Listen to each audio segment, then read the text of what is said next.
Hi, everybody. This is Louise Gittleman, and I'm the hostess with the mostest of your First Lady of Nutrition podcast. And today I have the distinct pleasure and honor of interviewing someone that I know exceedingly well. His name is James Templeton, who is a fourth-stage melanoma survivor.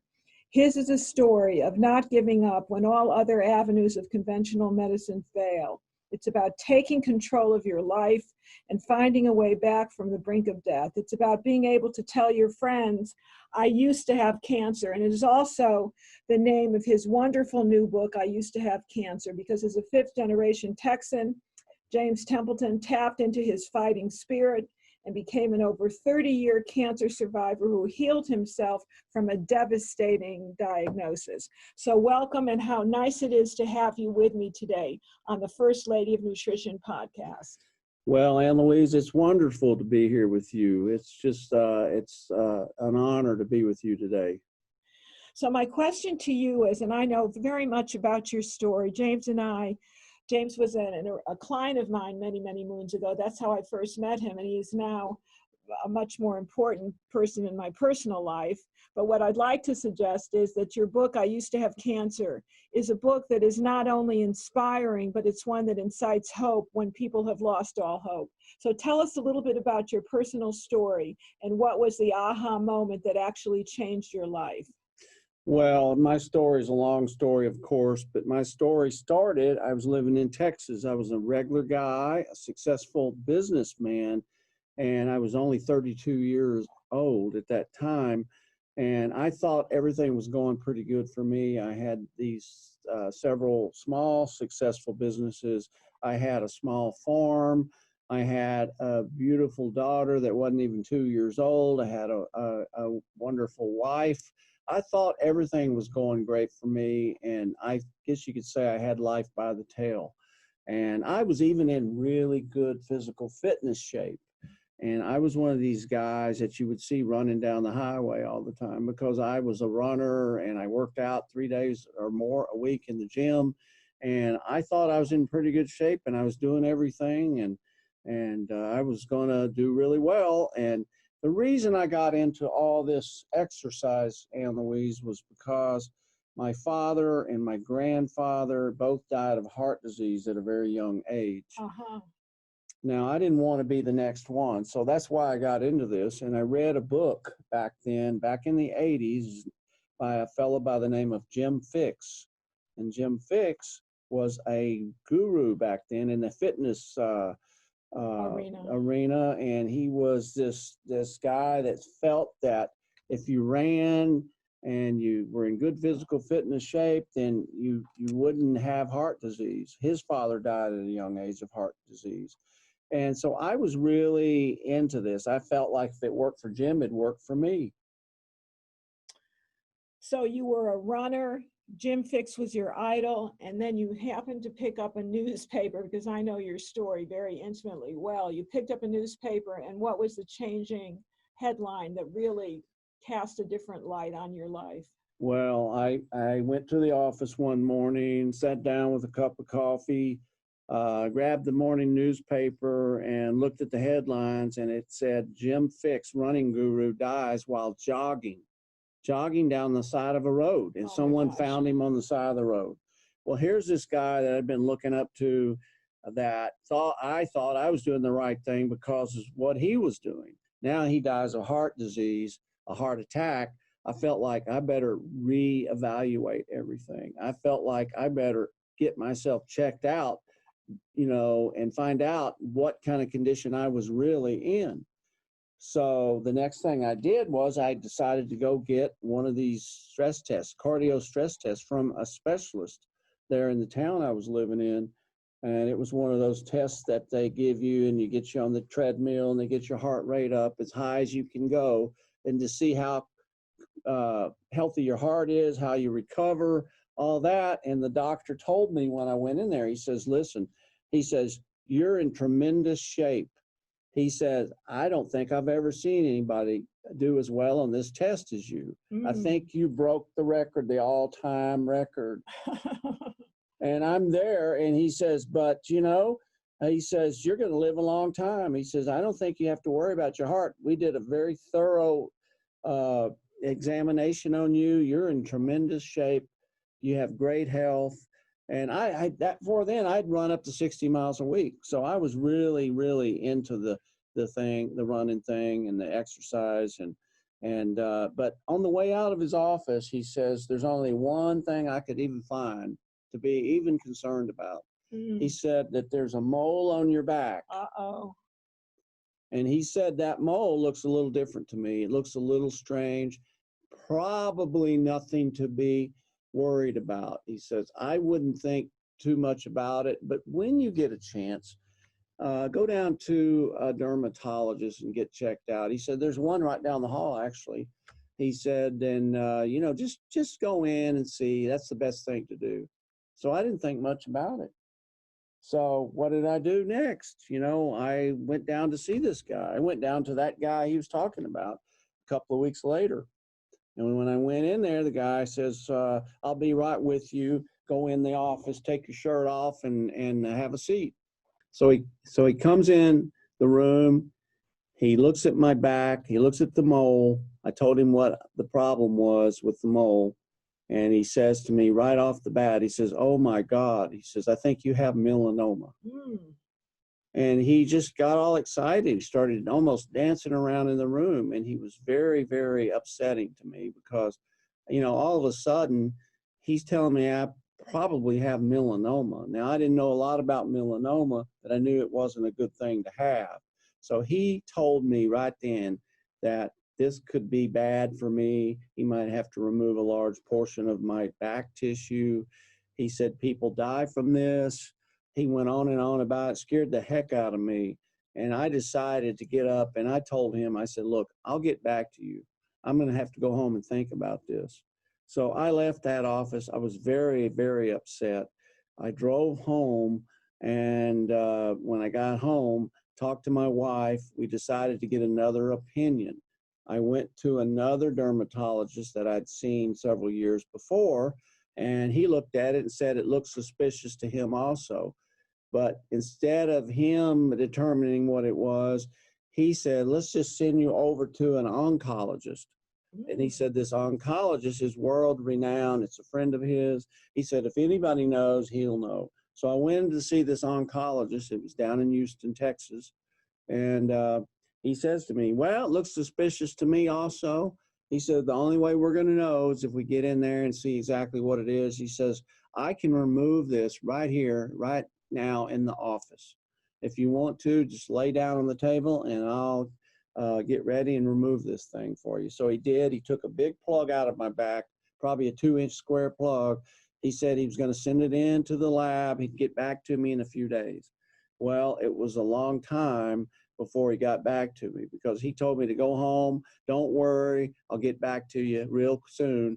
Well, all I did was worry. All I did was walk around in the room upset and worried about what was going to happen. Couldn't sleep at night. But lo and behold, after 2 weeks, I got the phone call from him. And he said to me, he says, well, James, he says, I got some good news and I got some bad news. And he said, the good news, it's melanoma. And I'm like, good news? How can he, wait a minute, now wait a minute. He says, the good news is melanoma, but we think we got it all around this peripheral area of this incision. He says, we couldn't find any signs of melanoma around the edges. So that's good news. Then he went on to tell me the bad news is that the melanoma is very deep. He says it's very deep. And when it's this deep, he says it's not good because the melanoma is more likely to spread to other parts of the body. So we're going to have to really keep an eye on it. And he says, we're going to call this melanoma a stage 4 because of the depth of it. And he said, that's something that's, we're going to just have to have you come in every 3 months and get checked up and see, and just keep an eye on it and stay ahead of it. So that's exactly what I did. He told me not to worry, just live your life. Well, all I did was worry. I wasn't a happy camper after this. But long story short, after a few months of getting checkups, I found a lump in my groin. And the next thing I did was go see this doctor. he actually thought that he should go in and see exactly what it was. So he told me to check in the hospital down in Houston. I checked in. He said that hopefully it wouldn't be much to it, but I knew I was in trouble when I woke up because I had this large incision there, and it wasn't some little biopsy or something. I knew it wasn't good, and I was just laying there, and here comes the doctor. And the doctor comes in the room, and he says, well, I'm sorry to tell you, James, but this cancer has spread. It's in your lymphatic system now. Oh, my goodness. And he says, that's not good. He says, we'd hoped we wouldn't have this problem. Now we've got to really take care of it and really stay on top of it. And he said, I want you to do 80 chemotherapy treatments. Oh, my God. 80 experimental chemotherapy treatments. Now, experimental back then was the type I had was a hypothermia type experimental chemotherapy. It's a little different than what they do now, but he was going to elevate my temperature with a typhoid serum. They would inject this typhoid serum into my blood, and it would elevate my temperature to a very high level. And then once they got the temperature up, then they would give me the chemotherapy through an IV.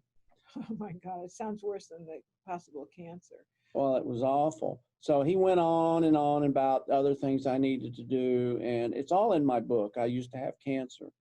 But he went on to tell me right then, he says, I think you have a 20% chance of surviving 3 to 5 years. Oh. If, he says, you can get through these chemotherapy treatments. Well, I mean, that didn't sound very good to me. So here I am. I was depressed before that, felt terrible about everything. And now I really didn't know what to do. So I laid there and I was just a miserable human being. And, I had to recover from the surgery. I would be in the hospital for several weeks recovering from the surgery. And I knew I had to do something else, but I didn't know what to do, Ann Louise. So you're in the hospital, you were in the peak of health, or so you thought, the peak of the best shape you'd ever been in. You actually aced the stress test, and then you find out that, for heaven's sakes, you've got some sort of melanoma that is now spread to the lymphatic system. And you're in the hospital. This is a conventional hospital, I assume. You were rather conventional back then. I know things have shifted now, and that's a whole other story.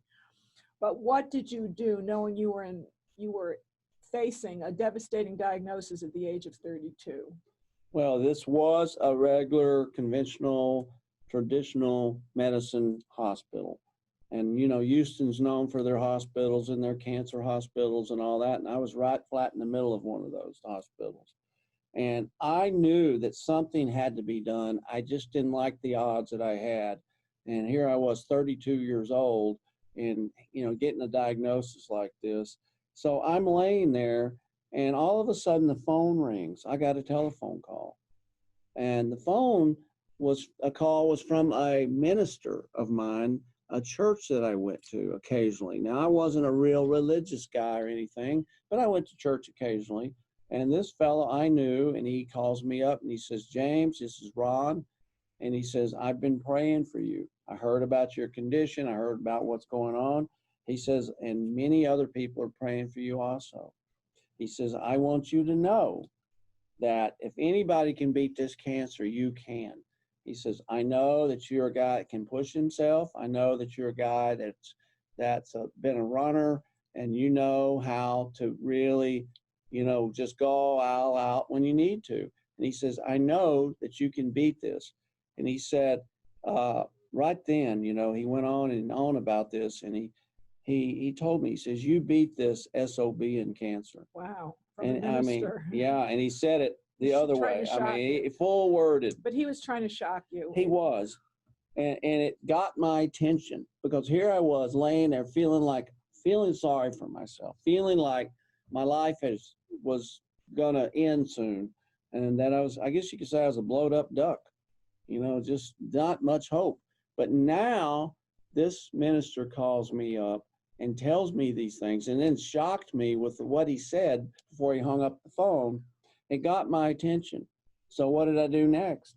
I started to pray. I started to pray like I never prayed in my life. And I never knew that that you would feel like this when you're praying, but I felt like every cell in my body was praying. It was like a tingling sensation over my body. And I just, prayed for God to give me an answer. I needed to find an answer. I needed to find something else that I could do to overcome this cancer. I knew there had to be something, but I didn't know what it was. So I prayed for probably, I don't know how long, but I would say after I stopped praying, I always like to think it was about 20 minutes or so, I got a knock on the door. And here comes a friend of mine from college through this hospital door, a guy that I hadn't seen in over 7 years. And he was a guy that I knew very well, worked with, hung out with in college. But he had found out I was in this hospital in my predicament, and he was driving around in the area of the hospital area in downtown Houston. He's driving around. He felt like, he should come see me because he had information from a friend of his where he worked about a guy that cured himself of cancer using a diet and lifestyle. Well, he knew that it would be probably good information for me, but didn't know if he should come by. But something inside of him at that moment told him to go in and see me in that hospital because I needed to see him. And he came in that door, and he was waving these papers in his hand. And, I just was very surprised to see him. And he comes in, he said, I heard you were in here from one of our old friends. He says, I hope I'm doing the right thing, but I wanted to come and bring you these papers here in my hand. And it's about a guy that cured himself of cancer using a lifestyle and diet. Wow. And this guy was a well-known actor at that time on television. And he was on a show called The A-Team. Okay. Dirk Benedict. Bless his heart. So Dirk Benedict had wrote a book called Confessions of a Kamikaze Cowboy. And he explained in this book all about, how he overcame cancer. Well, this was a book review that my friend had in his hands. So I got very excited, and I knew right then that's what I was supposed to do. I knew. I didn't have to think twice. He didn't have to talk me into it. I knew this is what I was supposed to do. This was my answer from the higher power. And I got very excited, and I had my friend go out and get this book for me to read. And I read this book, and I was so excited now. All of a sudden, my hope started to kick in, and my will started to kick in. So here I am feeling pretty good about things, even though I was drugged up on morphine and pretty much out of it. But you know what? I didn't feel bad all of a sudden. And so I'm laying there feeling pretty good. And I woke up the next day. Guess what happened the next day? You got another knock?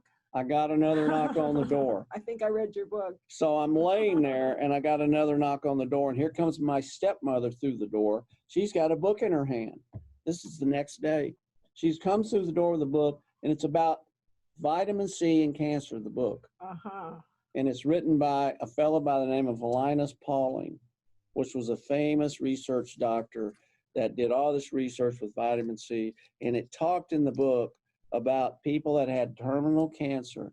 And when they take high dose vitamin C, they did very well. Some of them even overcame the cancer, but they would live much, much longer when they took high dose vitamin C. And when they would stop taking the vitamin C, many of them wouldn't last very long. So I felt that if it would work for them, why won't it work for me? So now I'm excited because I got two weapons to use against this cancer. I got a new diet and a lifestyle that I already made up my mind I was going to do. If it would work for old Dirk, why wouldn't it work for me? Yes. So now I read this vitamin C book. If it'll work for those poor cancer people in this book that they talked about, and with Linus Pauling's information, if it'll work for these people, then why wouldn't it work for me also? So now I'm going to do these two things. Well, the next day I'm laying there in the hospital. I'm excited now. I went from this depressed, down and out guy to a guy that's got some hope going on now. Now he's feeling pretty good about things.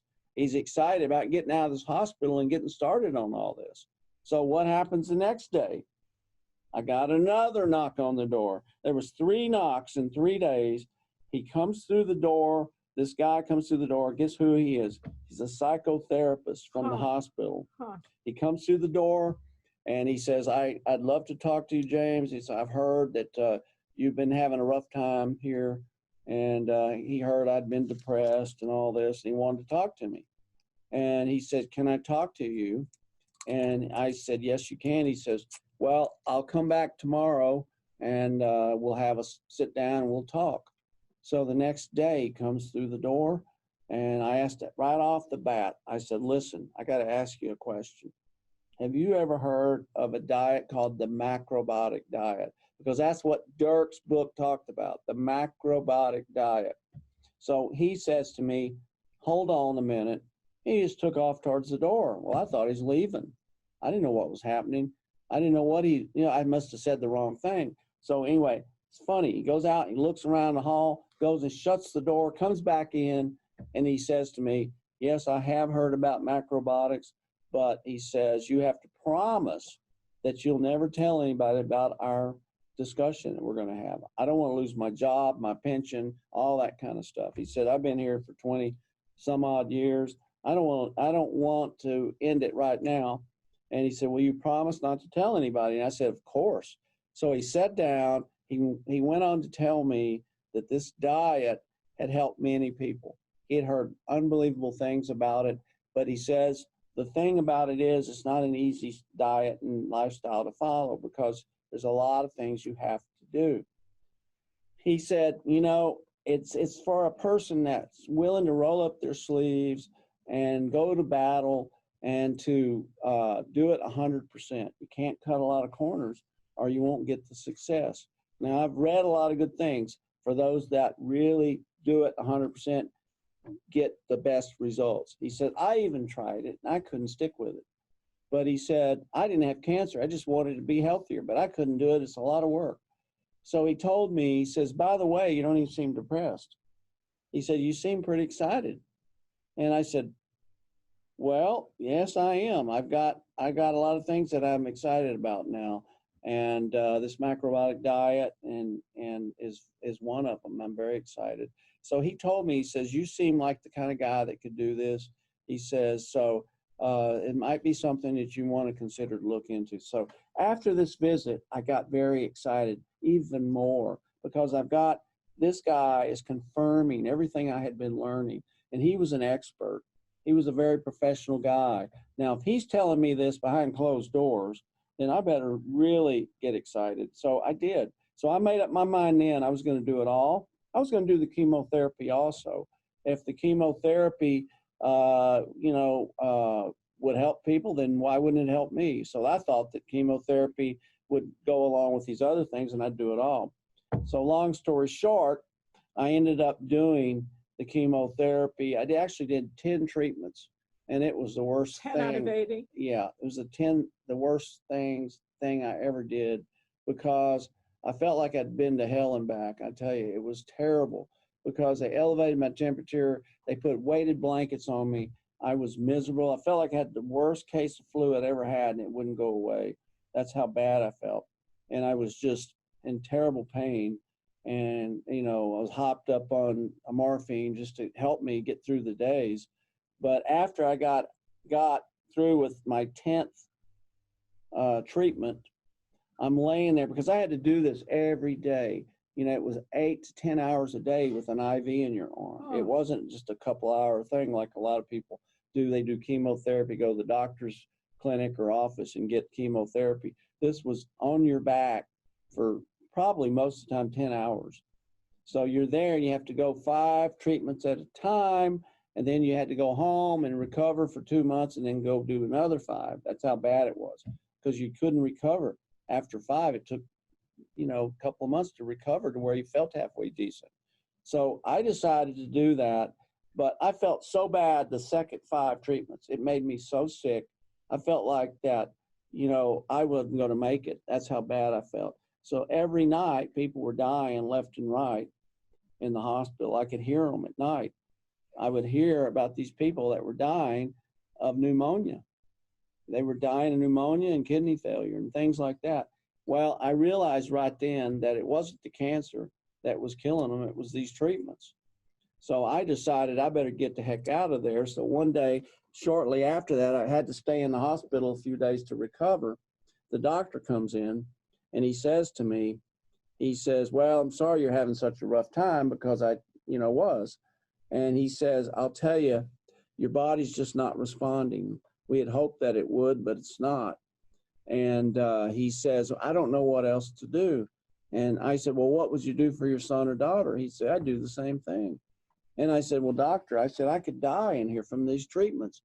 And then he tells me, he says, well, we're all going to die someday. And it just got me so upset when he said that I raised up in the bed and I told him, I said, listen, if I could get out of this bed, I'd tear you apart. And I called him names that I won't even get into today. But, I was so mad because he started to pull the hope away from me. He took my will and, just out from under me also. And I didn't want that. I wanted to have somebody that would give me something to look positive towards. So you know what I did? 2 nights later, I snuck out of the hospital because I was going to have to stay in the hospital for several more days to recover. That's how sick I was. So I snuck out of the hospital at 2 a.m. and I never looked back. And I tell you what, it's the best thing I ever did, because I just wiped my hands at that point of pretty much conventional medicine. So your book so far, I used to have cancer, and this is your life story of your memoirs. You demonstrated the power of prayer. Here you were, not a religious man by your own admission. You prayed and got 3 wise men, 3 knocks at the door. Right. And I also want to point out that the fellow that inspired you, Kurt, tell us his name again, was Dirk Benedict.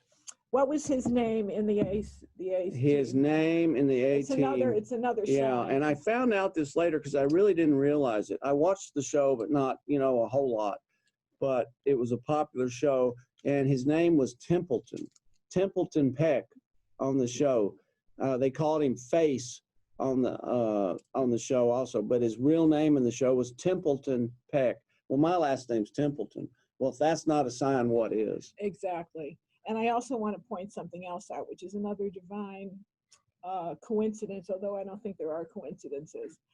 The book review that saved your life, which talked about Kamikaze Cowboy, was written by a gentleman whose name is Len Kasten. Len Kasten happens to be a personal friend of mine. James and I did not know each other when he was suffering from this cancer diagnosis.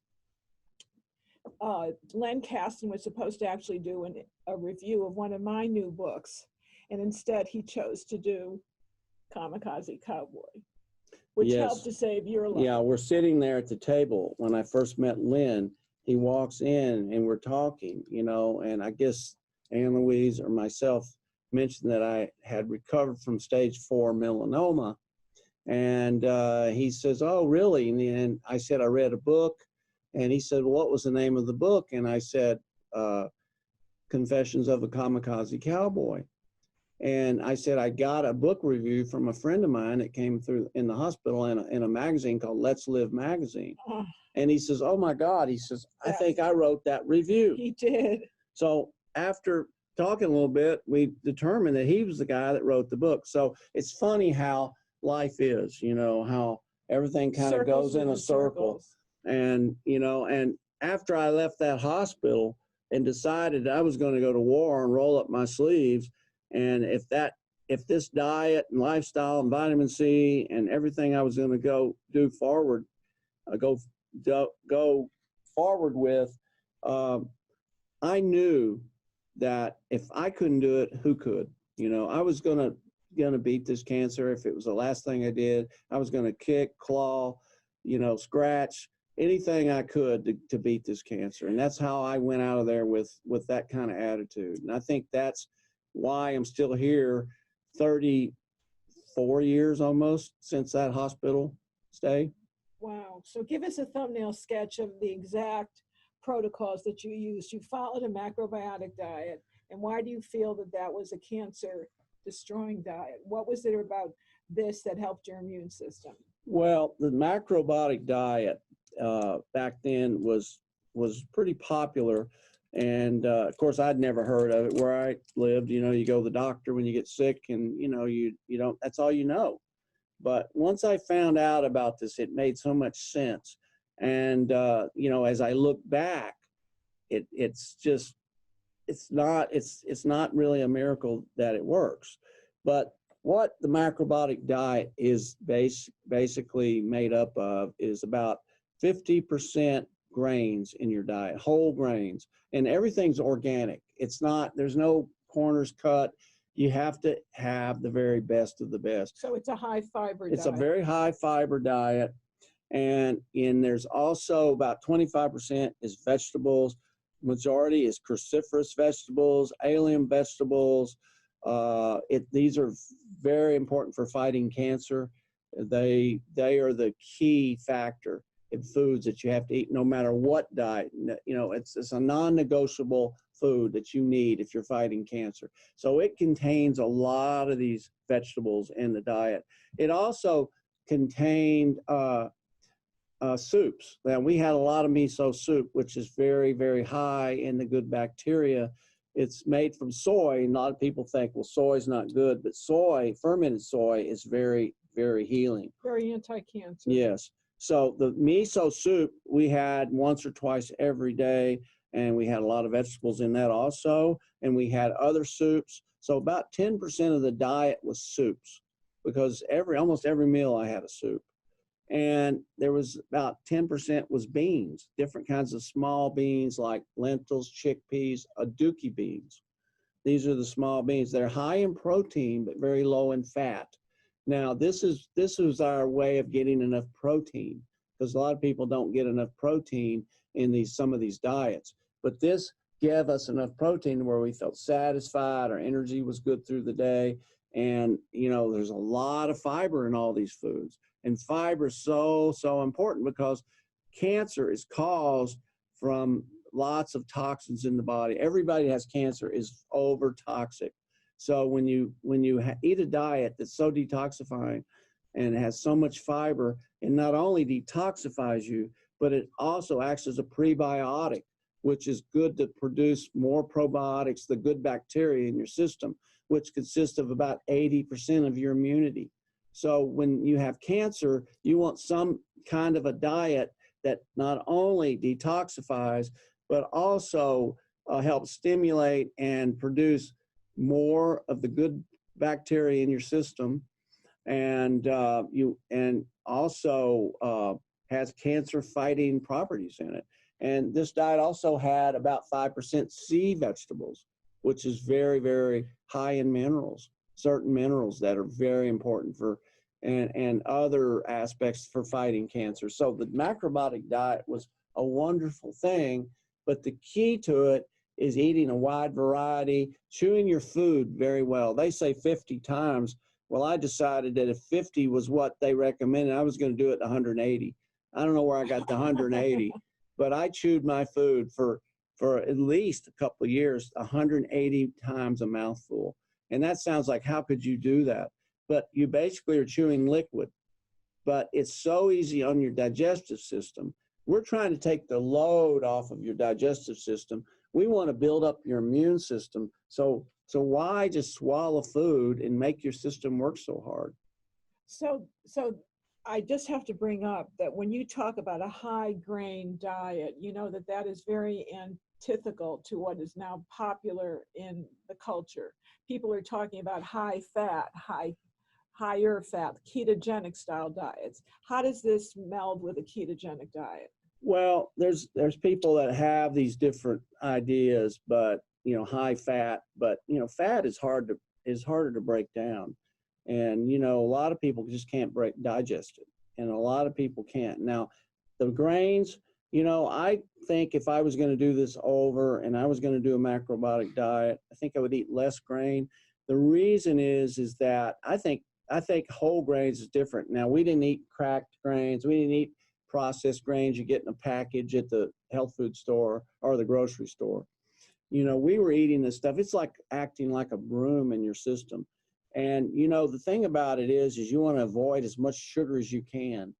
And in any kind of diet, anything that turns into sugar, high on the glycemic index, anything like that, you've got to eliminate as much sugar as possible to kill cancer cells. And the thing about it is these fat diets, I think, are hard for people. Now, you know, and all this protein that people are eating is very hard to break down because it uses up your vital enzymes. You've got to have food that's easier to digest. And when you have to digest all this meat, it breaks down your trypsin, chymotrypsin, which are key enzymes for killing off cancer cells in the body. And cancer cells, as they proliferate, as they grow and multiply, start to develop a membrane. It's a fibrinogen membrane around these cells, which protects these cells and these tumors from the immune system. So our immune system doesn't recognize it. So enzymes are so important because it keeps the body's immunity and the body's ability to destroy cancer cells, because we all have cancer cells in our body. Some of us have several million cancer cells, you know, in our body, sometimes several 100 million cancer cells in our body, and they're walking around, they think they're cancer free. It just hasn't gotten high enough yet to really start to proliferate into tumors, you know. And usually when you get up to, they say, around 1 billion cells or so, then you start to have real problems.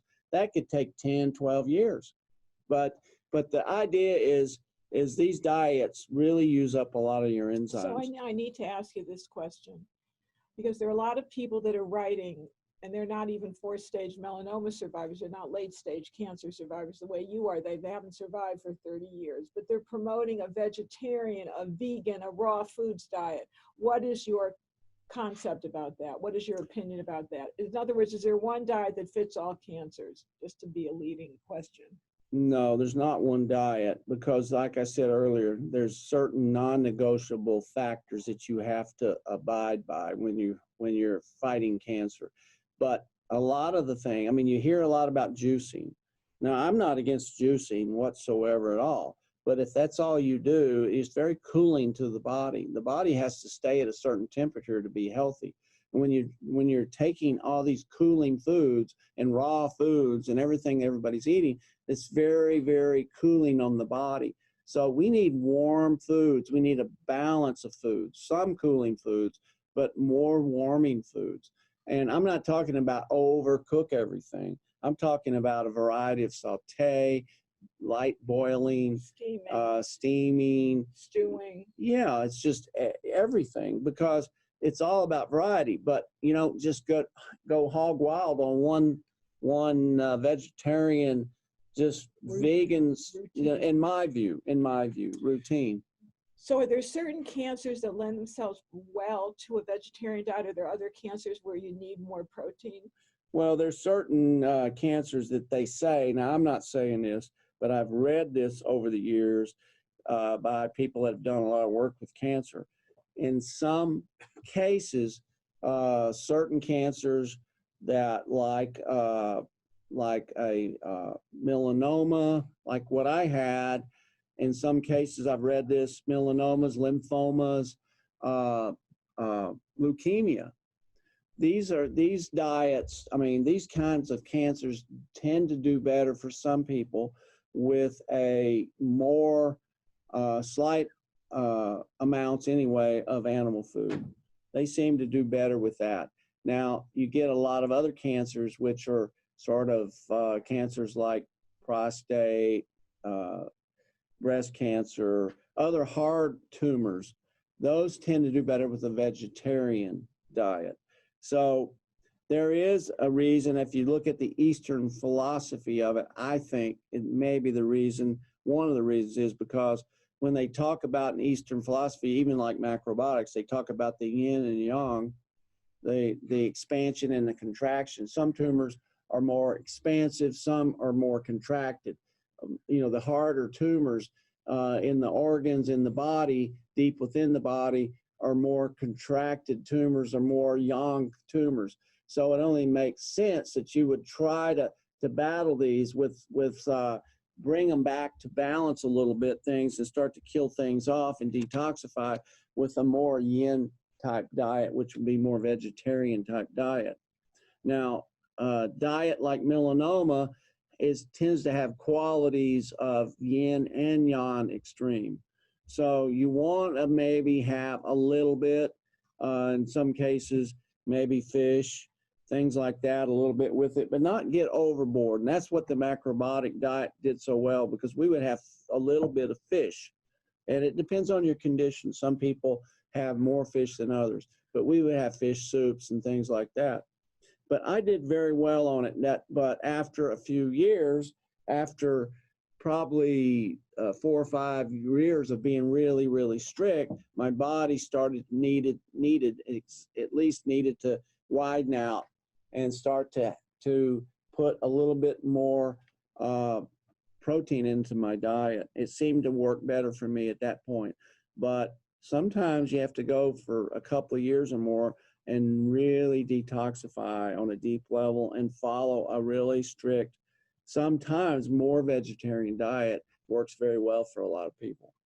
Okay, so your program, I used to have cancer, how I found my way back to health. Your book outlines your dietary program, your supplemental program. I know you took a lot of vitamin C. I don't want to give away the store right now, but how much basically did you take to heal yourself from cancer? Well, what I did back in those days is Linus Pauling talked about people that took 10,000 milligrams a day of vitamin C tend to live much longer than people that didn't. And I started to think, well, if 10,000 is good, I'll do 20,000. So I did approximately 20,000 milligrams a day of vitamin C. Now, I didn't know much about the vitamin C back then, but I learned because I took a vitamin C that was a time-released vitamin C, which slowly releases vitamin C into the body. And I worked very well for me. It also had lysine and magnesium in it that help this vitamin C product to be more gentle on my stomach, because sometimes it's very acidic. Ascorbic acid can be very acidic and hard to digest and hard on your stomach. So I found this. I didn't know what I was doing, but after following or using this vitamin C, this time-release vitamin C, I started to really notice a huge difference. After about 3 months, it was like I was like a different person. But I used about 20,000 then, and to this day, I use, probably half that, sometimes more, depends. But, for all these years, I've used a lot of vitamin C, never had any issues, felt great. I use a vitamin C now, along with the time-release vitamin C. I use a fat-soluble vitamin C, which seems to be very well absorbed because of the research and the things I've read about it. So vitamin C, there's a whole slew of other nutrients that you mentioned in the book that work with the vitamin C. Were there other detoxification therapies and treatments that you did to heal yourself along the way? Well, yes, I discovered along the way, and actually, because I went to one of your lectures many, many years ago, Ooh. and you were talking about intestinal parasites, and you were having a seminar, and I didn't know you at that point, but someone invited me to go, a good friend of mine and yours now, invited me to go and see you speak, and that's where I first saw you, and you were talking about parasites, and you were talking about how it was one of the most immunosuppressive things you could have in your system. And I had been around a lot of animals. I had a lot of dogs and cats. I had cows and hogs. I had a farm in Texas that I talked about earlier, a small farm. So I'd been around a lot of this, and it only made sense after hearing you speak that maybe I had parasites. I'd traveled, I'd been to Mexico, I'd been to different places. I'd had digestive problems on and off. It only made sense that maybe I should talk to you. So I went up to talk to you, and you told me right then, you said, listen, I think you might have parasites. And I said, well, how do you know? And you said, well, She said, you have this look Oh, yes. about you, and it's kind of that parasite look. And I mean, after that, I mean, who could argue with you? You were the expert back then about parasites. So you told me and invited me to go along with you Right. at that point to see a world-renowned parasitologist in New York City by the name of Dr. Herman Bueno. Yes. And I went to see him. Yes, may he rest in peace. And I went to see him and found out that I had Loaded. Giardia, amoeba, ascaris, which is none other than roundworms like you get from animals. And I was loaded. And he told me he had never seen a case of cancer or AIDS that didn't have some kind of parasitic involvement. Now, this guy really, I mean, it wasn't just, you know, him guessing.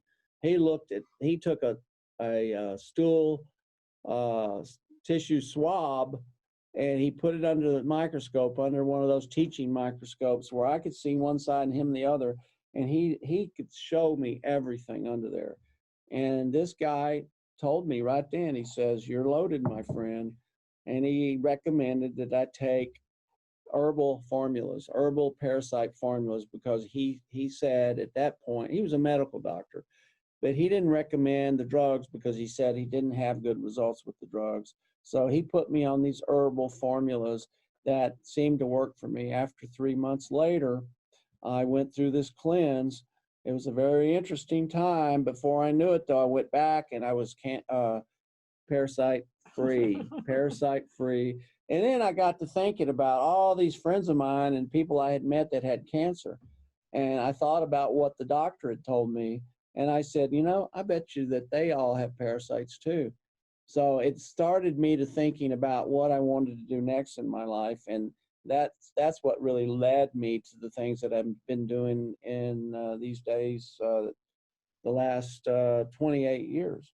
Right. I know that you've got a company. You're the CEO of Uni Key Health Systems, and one of the premier signature flagship products is the parasite cleansing products that both you and I put together, and has helped millions of people get well, because, as you so rightly say, parasites are the most immunosuppressive agent in the human body. So I know that you cleansed yourself of parasites, you took high doses of vitamin C and other nutrients, followed a very, very strict macrobiotic diet. And there was one other therapy that you talk a little bit about. I think you mentioned it in the book as well. Would you explain the mistletoe? Well, I learned from a friend of mine when I was living up at the Cushy Institute in Western Massachusetts. It was the leading place to be for macrobiotics back in those days.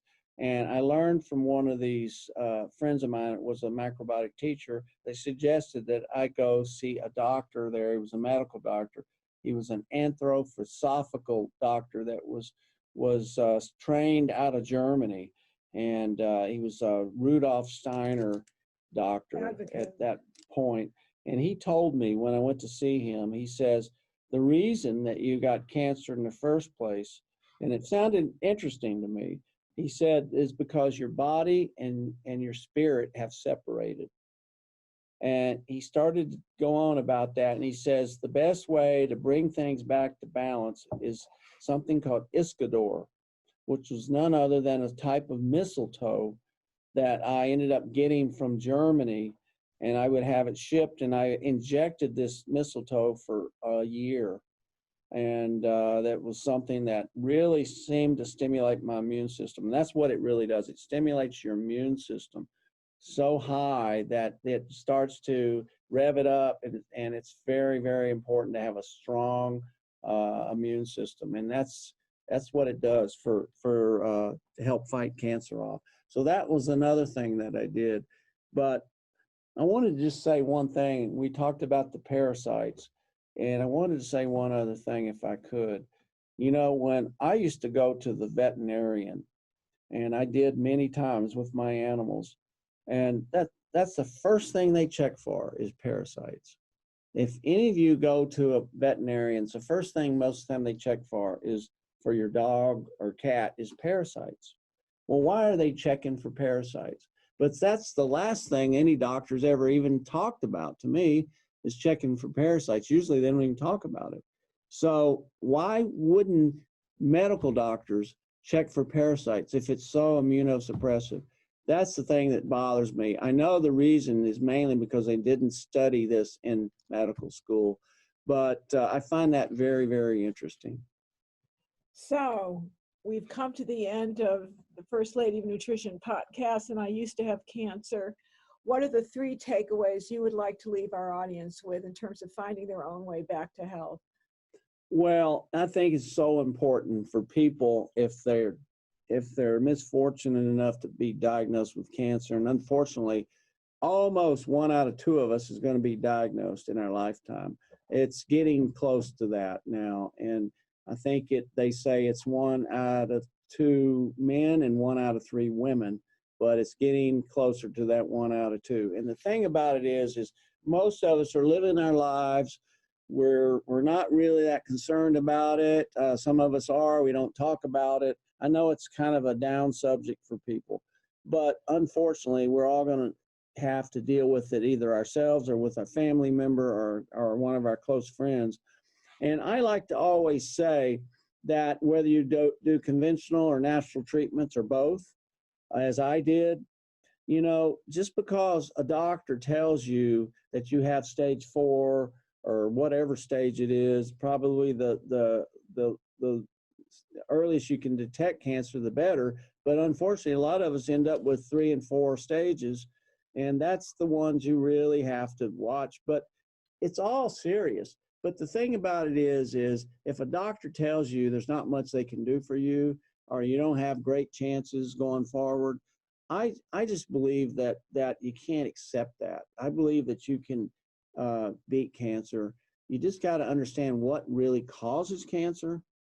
And my book talks about all of that, all the causes. It's not because you inherited it. It's 90% of it self-induced.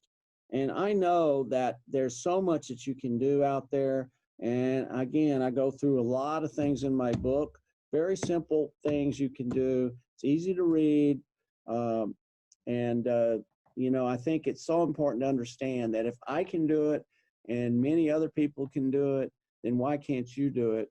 And I have a foundation, and it's the Templeton Wellness Foundation.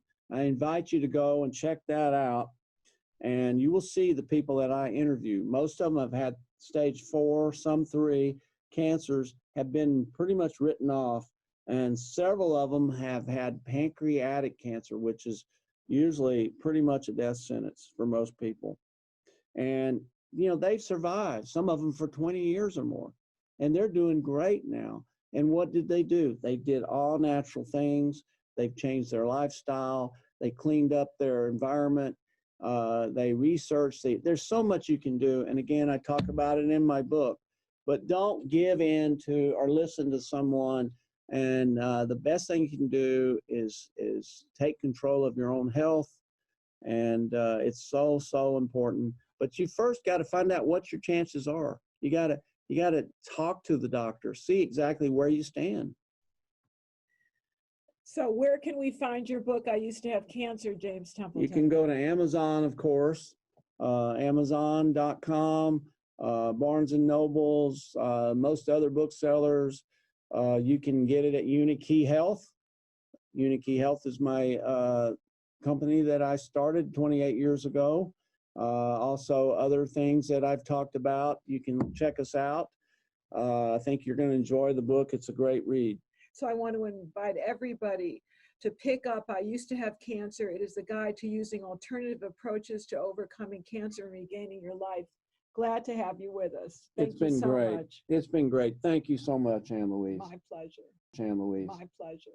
Ann Louise. My pleasure. Ann Louise. My pleasure. Ann Louise. My pleasure. Ann Louise. My pleasure.